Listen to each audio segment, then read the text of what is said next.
Disclaimer. This fanfiction is a Harry Potter fanfiction. I do not own Harry Potter, and all credits to the Harry Potter series goes to J.K. Rowling. This fanfiction is rated ST and is suitable for teens 13 and up. Of Marauders and Monsters, Prologue, April of 1965, by Pellucidity, a Harry Potter fanfiction. Dumbledore sat in the Hog's Head trying to avoid the gaze of his furious brother. They never talked now.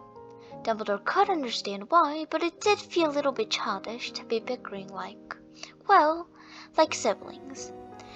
He listened to Aberforth scrubbing the counter in an agonized rhythm. Aberforth was still staring. Perhaps Dumbledore could not see it, but he could feel it. "Just a few more minutes and I'll be out of your hair, Aberforth," Dumbledore said lightly.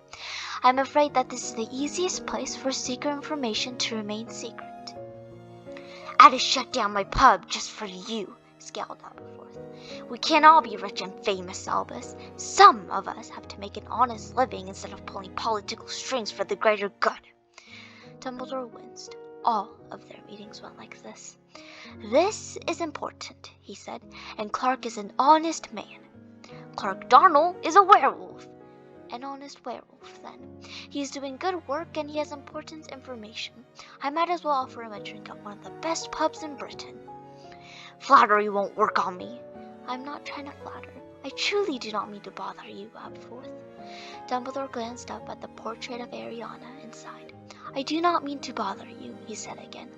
"Please, 1 hour." "I wish the whole world knew you aren't the paragon of light they think you are," hissed Aberforth, slamming down his towel. He sat down behind the counter. Dumbledore heard him cross his arms. Silence. The only noise in the room was the sound of Aberforth's annoyed huffs and the tapping of Dumbledore's long fingernails on the tabletop. Minutes passed. Suddenly, the door flew open. "Albus Dumbledore, oh thank you for meeting me." Clark looked just the same as ever. All amused brown hair, unhealthy frame, dirty face, and ripped robes. His strange accent was the same as ever. Clark Darnell had been bitten at age 9 and had escaped to Greyback's werewolf pack shortly after. The pack, from what Dumbledore understood, was a conglomeration of all sorts of different people and nationalities. Clark's accent was a strange combination of a lot of different places. He hadn't lived in human civilization in a little less than 20 years. Dumbledore's heart ached for his polite. "My pleasure. Sit down, Clark. Aberforth, if you would." "Don't speak to me," said Aberforth, slamming 2 cups of butterbeer on Dumbledore's table. Dumbledore stole a glance at Aberforth for the first time. Sure enough, Aberforth looked ready to kill him. "Never mind that," thought Dumbledore, and turned his attention to Clark. "You said that you have pertinent information, old friend?" said Dumbledore gently, and Clark bobbed his head up and down. Yes, sir, I do. Werewolves, you know, no one listening in?" "Not a one, except for Aberforth, but he's a very moral man. He can keep a secret."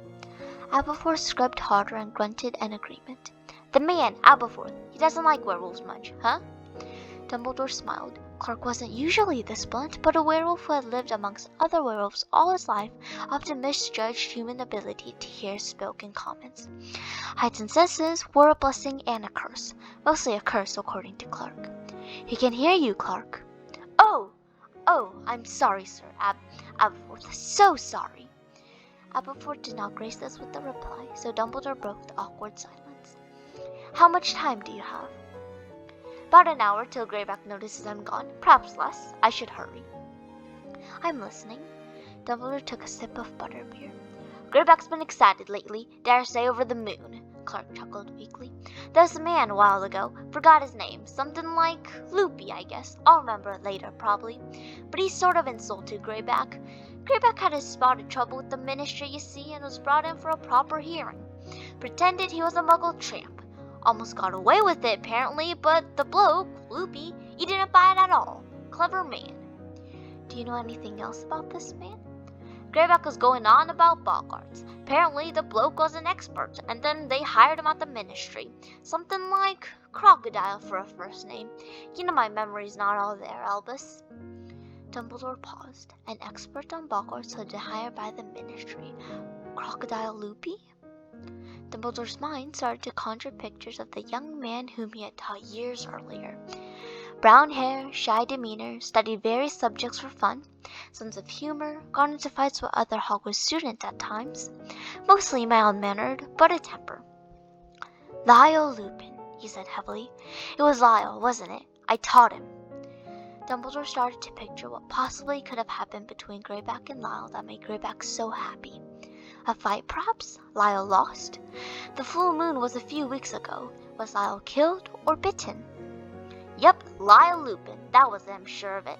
Well, Lyle saw right through Greyback. His co-workers didn't believe him, and Greyback said they sort of taunted Lupin a bit. Seemed happy about it, whatever it was, but I don't know what they said.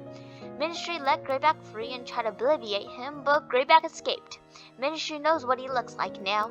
Greyback was hopping mad about that, he was. Faces all over the papers. Can't go undercover anymore.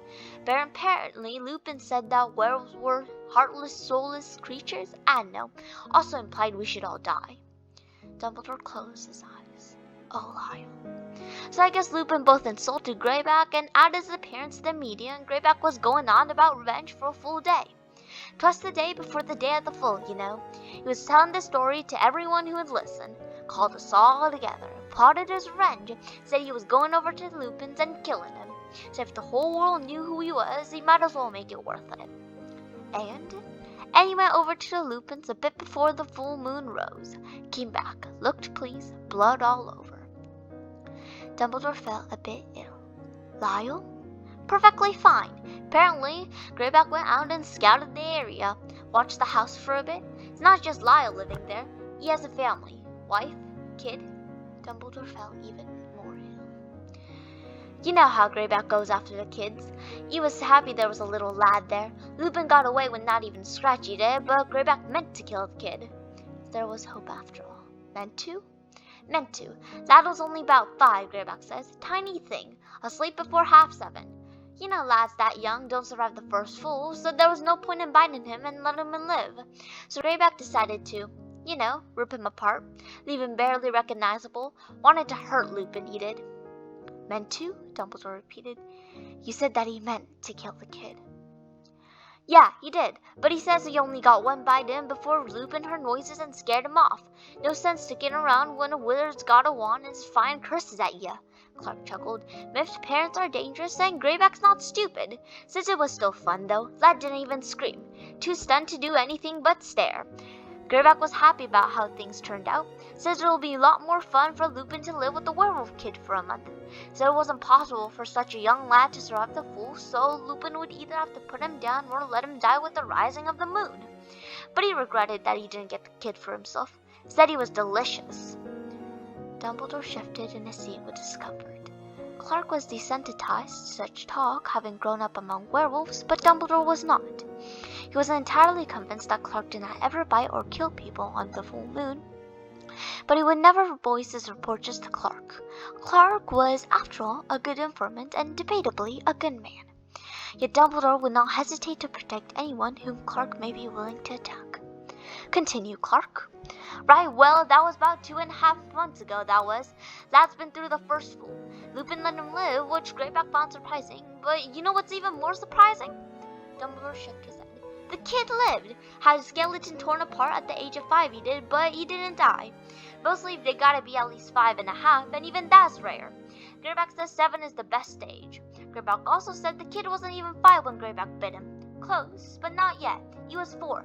Family was talking about 5th birthday preparation. Lad probably transformed for the first time around this birthday. Only 5. That was rare, certainly, but Dumbledore didn't see why it was such important information. So that's a big deal. You probably don't understand. You're bright and all, but you can't understand. In the werewolf world, that's huge. Greyback went and discovered a kid who somehow got past all the laws of the world. That's why he's so happy. Got himself a prodigy, he said. But when he tried to get the kid and bring him to the pack, Lad refused. Do you know the child's name? Of course I do. Remus Lupin. Greyback's been saying it over and over like it's a song stuck in his head. He gets obsessive sometimes. Scary. The fact that Remus refused made him even happier. Usually he can go into a child's room, cast a silence charm, and then convince the kid to come join. After they've been through the first full moon, they'll do anything to make it better, and Greyback makes sure the parents aren't around to make the decision for their kid. So that's what Greyback did with Remus. Sometimes he makes us do it, but he really wanted to do it himself this time. Never seen him so excited about anything. His heart was going a mile a minute, it was. But Remus refused. Yup, Greyback did all the normal stuff. Promised he could make the pain go away. Said it was almost like a cure. Said Remus meet other kids like him. Greyback even said he'd try to get all nice and fatherly, but none of us believe him. Anyway, Lad heard that Greyback could help and then flat out refused. Said he wanted to stay where he was. Also a big deal, Dumbledore. Pain's a lie and kids don't often have the presence of mind to make their own decisions. I see. But Greyback tried plan B, as he always does when the kid refuses.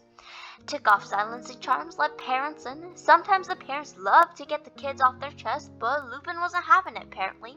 And Lupin can duel, so Greyback left. Lupin still loved his kid, even though he'd hated werewolves just 2.5 months ago. Fathers do tend to love their children, murmured Dumbledore. Lyle was always headstrong, but I never had any doubt when he was at Hogwarts that he'd do the right thing. Didn't know if it was the right thing myself. People are gonna hate him, and he's only 5. He might have been better off with us. Plus, kinda wanted to meet the kid, I did. He'll be better off there, said Dumbledore. Lyle is a good father, I'm sure. Yeah, well, they moved after Greyback found him the second time, but Greyback isn't worried. Loves that the lad has a mind of his own. Says he'll go find Remus later when he's grown up and try again. Says it's something to look forward to. He's always so much happier when he has something to look forward to. We're always scared of him after the Euperia of the last full moon dies, and then he's got another whole month to go. But now he's practically bouncing off the walls. No telling whether Remus will survive the next fool, but I hope he will. Really want to meet the kid, I do. So do I, said Dumbledore thoughtfully. But I imagine that the family is going through a lot right now. You're right, Clark. This certainly changes things. You always bring me good information. Least I can do after you saved my skin a few years ago, said Clark. Heckin' werewolf hunters. Execution's the worst way to go. Well, I'd better get back before Greyback wonders where I've been. See you sometime, Albus. See you sometime, repeated Dumbledore, smiling. He watched Clark go. The second he left, the smile dropped off his face. Aberforth, you needn't listen, but I need to talk things through. Dumbledore stood up and began to pace. Oh, joy, said Aberforth sarcastically. Armando is retiring, and I, forgive my arrogance, expect to be headmaster in a few months' time. Of course you do. Lyle was always a good man. He will raise Remus to be a good man as well. I am certain of it. If you think werewolves can be good, I do. And I think that since Remus is so young now, he will have had time to mature to the curse by the time he is 11. No, said Aberforth. Absolutely not. I heard that Lyle has married a muggle. I believe her name is Hope. Remus might be non-magical, but with Lyle's talent, I suspect that he is a wizard. I shall have to check, but I would not be surprised if his name is already down for Hogwarts. If I can create arrangements for full moons... You're not planning on raising this boy to fight in the war, Albus. I thought you didn't like werewolves, said Dumbledore. Don't worry, that is not my intention. I simply think that he has a right to an education. Don't you?